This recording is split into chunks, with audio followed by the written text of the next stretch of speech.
Hi welcome to Mahanagar. నేను మీ Manoj. So common man Kiran ఎవరైతే ఉన్నారో ఆయన భారతీరెడ్డి మీద చేసిన వ్యాఖ్యలు నిజంగా జిగుప్సాకరంగా ఉన్నాయని చెప్పాలి. చాలా నీచమైన లాంగ్వేజ్లో మాట్లాడాడు. సో ఫైనల్గా అరెస్ట్ అయ్యాడు. అసలు ఆయన ఎందుకు అరెస్ట్ చేయాల్సి వచ్చింది, లేకపోతే వాళ్ళ గవర్నమెంట్ ఉంది కాబట్టి కొంచెం ఆయనకి ఆ వెసులుబాటు ఛాన్స్ ఉంది. సో ఎలాంటి నేపథ్యంలో అసలు ఆయన ఎందుకు అరెస్ట్ అయ్యారు ఏంటి ఆ విషయం తెలుసుకుందాం. మనతో పాటు ప్రముఖ పొలిటికల్ అనలిస్ట్ లలిత్ కుమార్ గారు ఉన్నారు. ఆయనతో మాట్లాడదాం. నమస్కారం. నమస్తే మనోజ్. ఎలా ఉన్నారు? బాగుంది. ఏంటి అసలు కామన్ మ్యాన్ కిరణ్ని ఒక అరెస్ట్ చేశారని అంటున్నారు. అరెస్ట్ చేయకుండా కూడా ఉండొచ్చు కదా, ఎందుకు అరెస్ట్ చేయాల్సి వస్తుందంటే ఏం చెప్తారు అసలు? అంటే ఒకటి, కామన్ మ్యాన్ కిరణ్ అనేసి టీడీపీకి సంబంధించిన సోషల్ మీడియా వింగ్లో అతను ఒక యాంకర్గాను ఏదో వర్క్ చేస్తుంటాడు. అది కూడా గతంలో అతన్ని గుంటూరు అనుకుంటాను. గతంలో జగన్మోహన్ రెడ్డి పరిపాలనలో ఏదో ఒక మంచి పంచింగ్ డైలాగ్, 30 ఏళ్ళు కాకపోతే 300 ఏళ్ళు ఉండు అని ఒక డైలాగ్. అది మామూలుగా పబ్లిక్ బైట్స్లో వచ్చిన దాన్ని తీసుకొని తర్వాత బాగా మాట్లాడుతున్నాడు, ప్రభుత్వ పథకాలను కానీ ఒక పంచింగ్ స్టైల్లో జనానికి వివరించి చెప్పగలుగుతున్నాడు అనే ఉద్దేశంతో ఆ టీడీపీలో కూడా పనిచేసుకునేవాడు. కానీ ఏదేమైనా కూడా టీడీపీ పార్టీ అనేది కొన్ని ఈ భాషలో వీటిలో కొంచెం జాగ్రత్తగానే ఉంటుంది. సోషల్ మీడియా అంటే వైసీపీ సోషల్ మీడియా కంటే టీడీపీ సోషల్ మీడియా కొంచెం జాగ్రత్తలు తీసుకుంటుంది. ఒక లైన్లో ఉంటుంది, ఒక లైన్ ఉండేసి కొంచెం ఆ లైన్ దాటదు. వాళ్ళు విమర్శించే స్థాయిని ఈ టీడీపీ మీడియా వైసీపీ లాగా దాటదు. వైసీపీ అంటే కనుక అది ఆకాశానికి వెళ్ళి మళ్ళీ వస్తుంది కిందికి. కానీ వీళ్ళకంటూ ఒక లైన్ ఉంటుంది టీడీపీ మీడియాకి. కానీ యాదృచ్ఛికంగా ఏం జరిగిందో కానీ ఈ చేబ్రోలు కిరణ్ అనే వ్యక్తి భారతీరెడ్డి, జగన్మోహన్ రెడ్డి, అవినాష్ రెడ్డికి సంబంధించి ఒక దారుణమైన మాటే మాట్లాడాడు. అది ఎవరికైనా కూడా వింటూనే అర్థమైపోద్ది ఏం మాట మాట్లాడాడు అతను అని. అసలు ఇష్యూ దేనికి వచ్చిందంటే కనుక ఈ జగన్మోహన్ రెడ్డి మొన్న ఏదైతే అనంతపురం జిల్లాలోకి సంబంధించి హెలికాప్టర్ ఇష్యూ జరిగేసి ఏదో ఆ రోజు పోలీసులను బట్టలిప్పుతా అనేసి ఏదైతే వ్యాఖ్యలు చేశాడో ఆ బట్టలిప్పుతాను అనే వ్యాఖ్యకు సంబంధించిన లైన్ తీసుకొని ఏదో చెప్పబోయాడు. ఎవరు? కిరణ్. ఆ చెప్పటంలో ఏం చేశాడంటే అతను ఇంకో రకంగా విమర్శించుంటే బాగుండేది. కానీ ఇక్కడ భారతి అనే లేడీని తీసుకొని వాళ్ళ సమీప బంధువు అవినాష్ రెడ్డిని తీసుకొని అప్పుడెప్పుడు అది వివేకానంద రెడ్డి మర్డర్కి సంబంధించిన ఆ రోజు రాత్రి అవినాష్ రెడ్డి ఫోన్ చేశాడు అనే విషయాన్ని చేస్తూ దాన్ని చెబుతూ దాన్ని తీసుకొచ్చాడు. అక్కడ అతను అది విమర్శగా అన్నాడా, దాని అర్థం తెలిసి అన్నాడా, అర్థం తెలియక అనేసి అది దాన్ని లైట్గా తీసుకున్నాడు. కానీ అది జనాలు బయటికి వెళ్తున్నాయి మాత్రం చాలా సీరియస్ తీసుకుంది. టీడీపీ హైకమాండ్ కూడా ఇమ్మీడియట్గా అతన్ని పార్టీ నుంచి ఆ జాబ్ నుంచి కూడా తీసేసి ఇమ్మీడియట్ అరెస్ట్ చేయమని కూడా చెప్పారు. ఏదేమైనా కూడా డిజిటల్ మీడియా వచ్చిన తర్వాత కుటుంబాల మీదకి జ్వరబడుతున్నారు. ఫ్యామిలీ మెంబర్స్ని టార్గెట్ చేస్తున్నారు. ఆడ లేదు, పిల్ల లేదు, మగ లేదు. ఇది ఈ రాజకీయ పార్టీలలో తీవ్రంగా ఎప్పటి నుంచి స్టార్ట్ అయిందంటే వైసీపీ ప్రభుత్వం ఏర్పడిన తర్వాత ఈ సోషల్ మీడియాలో ఇతరులను అంటే ప్రత్యర్థులను టార్గెట్ చేయటంలో వైసీపీ సోషల్ మీడియా కొత్త పుంతలు తొక్కించింది. అంటే వైసీపీ సోషల్ మీడియా ఒకవైపు ఉంటే వైసీపీ సోషల్ మీడియాకు సంబంధం లేకుండా బయట ప్రైవేటు వ్యక్తుల చేత కూడా వర్క్ చేయించింది ఇదే వైసీపీ. అంటే వాళ్ళు పార్టీలో ఉండరు కానీ ఎక్కడో ఉంటారు, పార్టీ కోసం పనిచేస్తారు, చేస్తుంటారు. అట్లాగే వైసీపీ సోషల్ మీడియా కూడా టీడీపీకి సంబంధించిన మహిళా కార్యకర్తలు, నాయకుల మీద కూడా చాలా దారుణంగా మార్ఫింగ్ ఫొటోస్ చేసి అప్పట్లో సోషల్ మీడియాలో ప్రచారం చేసింది. చాలా చేశారు. దాంతో ఏమైందంటే అది లిమిట్ ఇదైన తర్వాత ప్రతి ఒక్కరు ఓహో ఈ విధంగా కూడా చేయొచ్చు, ఈ విధంగా కూడా మనం విమర్శించవచ్చు అనే స్టేజ్కి ఈ ఇన్ఫ్లుయెన్సర్లు వెళ్ళిపోయారు. ఇలాగే కామన్ మ్యాన్ కిరణ్ లాంటి వాళ్ళు వెళ్ళిపోయారు. వీడిని కట్టడి చేయాల్సింది ఆ రోజంటే వైసీపీ సోషల్ మీడియా కట్టడి చేయాల, కొంచెం జాగ్రత్తగా వ్యవహరించే టీడీపీ మీడియా కూడా ఎక్కడో అది మిస్ అయింది. మామూలుగా అయితే కనుక అవన్నీ చూసుకొని ఏదన్నా ఉంటే పబ్లిష్ చేసేవాళ్ళేమో, వాళ్ళు మానిటరింగ్ వ్యవస్థ ఉంటుంది కాబట్టి ఒక పోస్టర్స్ కానివ్వండి, ఒక విమర్శ కానివ్వండి, ఒక వీడియో కానివ్వండి, అంటే మహిళలకు సంబంధించి దూషించేటి విమర్శించేటి అవి టీడీపీలో ఉండవు. మామూలుగా ప్రత్యర్థులను జెంట్స్ అయితే కనుక తరహా సోషల్ మీడియాలో ఉంటుంది, కానీ లేడీస్ అంటే మాత్రం దాంట్లో ఇంపార్టెన్స్ ఇవ్వరు, ప్రయారిటీ కూడా ఇవ్వరు. దాన్ని ఇమ్మీడియట్గా దాన్ని డిలీట్ చేసేస్తారు టీడీపీ మీడియా అయితే.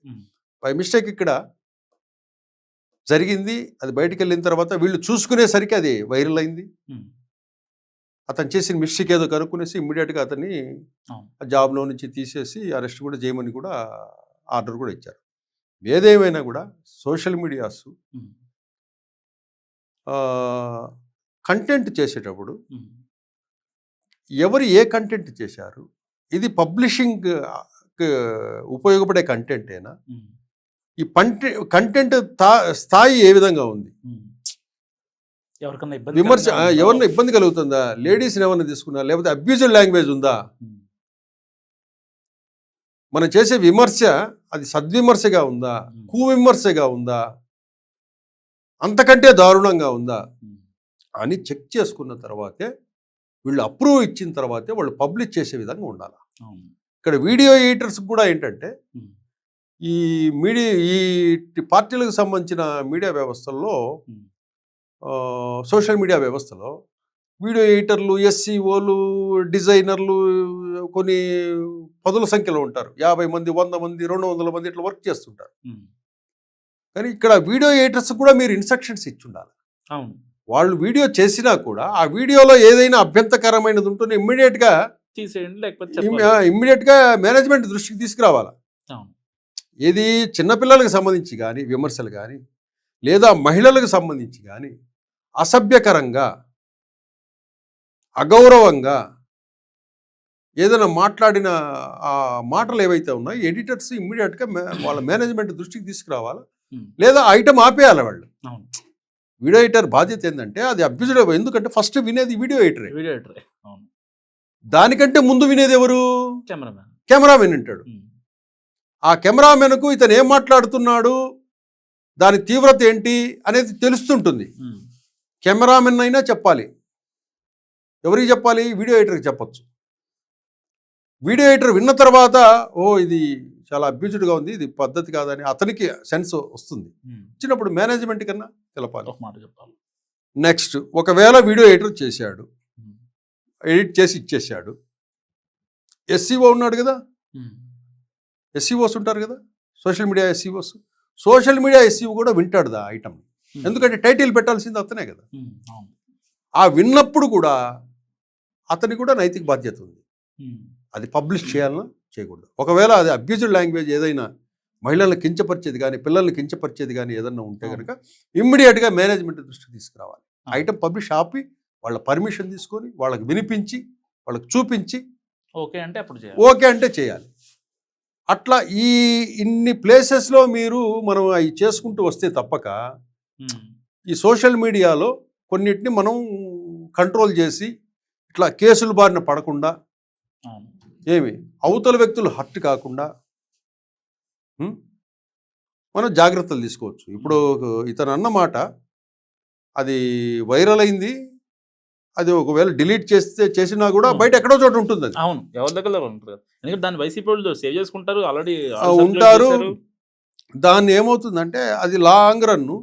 జగన్మోహన్ రెడ్డి గారి పిల్లలు ఉన్నారు కదా, సరే జగన్మోహన్ రెడ్డి గారు గతంలో వైసీపీ ప్రభుత్వంలో ఉన్నప్పుడు సోషల్ మీడియా ఏ విధంగా చేసింది పక్కన పెట్టేద్దాం, తప్పేది. ఆ తప్పుకు శిక్ష ఇప్పుడు పడింది జగన్మోహన్ రెడ్డికి. ఇప్పుడు ఇలాంటి వీడియోలు బయటికి రావటం వల్ల జగన్మోహన్ రెడ్డి కుటుంబానికి, జగన్మోహన్ రెడ్డికి బిడ్డలు ఉన్నారు కదా, అది ఎంత బ్యాడ్ అది. అవును.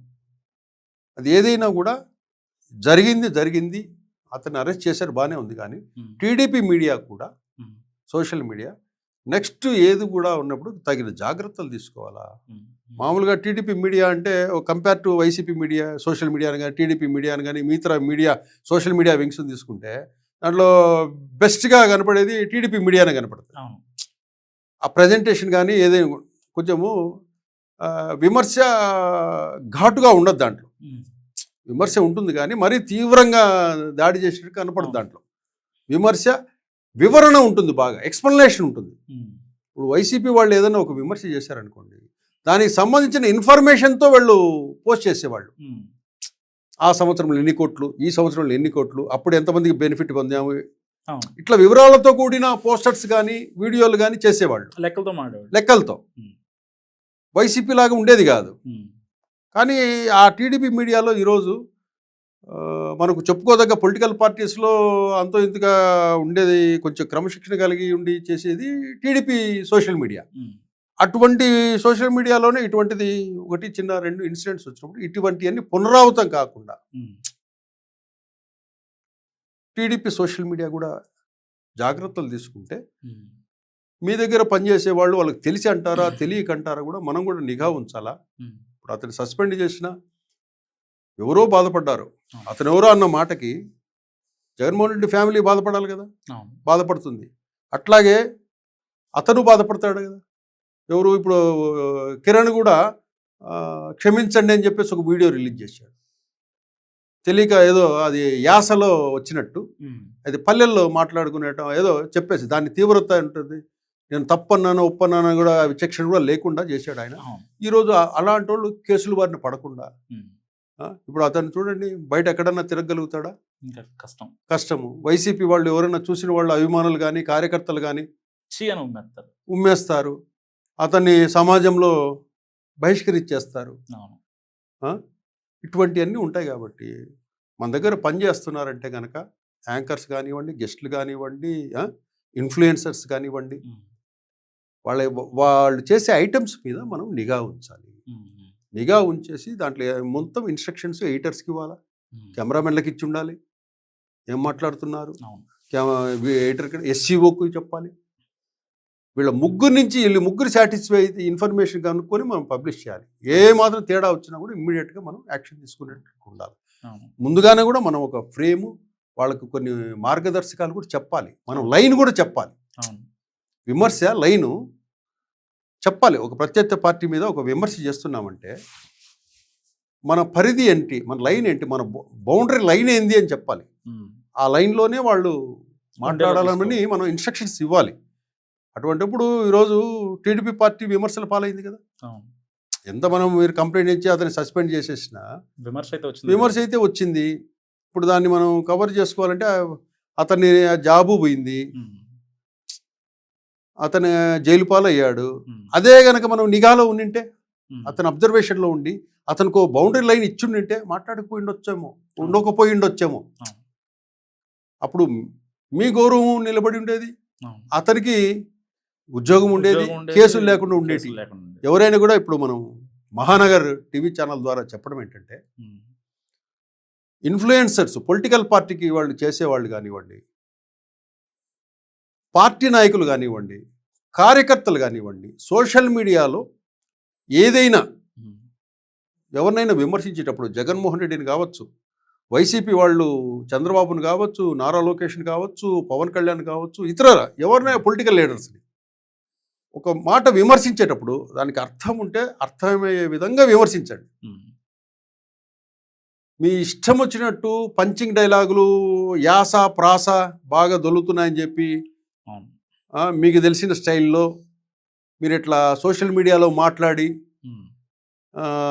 పోస్టులు చేస్తే కనుక, ఏదైతే ఇప్పుడు కామన్ మ్యాన్ కిరణ్ ఏ విధంగా అయితే జైలు పాలయ్యాడో వీళ్ళు కూడా జైలు పాలయ్యే ప్రమాదం ఉంది. కాబట్టి వీళ్ళందరూ జాగ్రత్తగా ఉండాలనేసి నేను మహానగర్ టీవీ ఛానల్ తరపున చెప్తున్నా మనోజ్.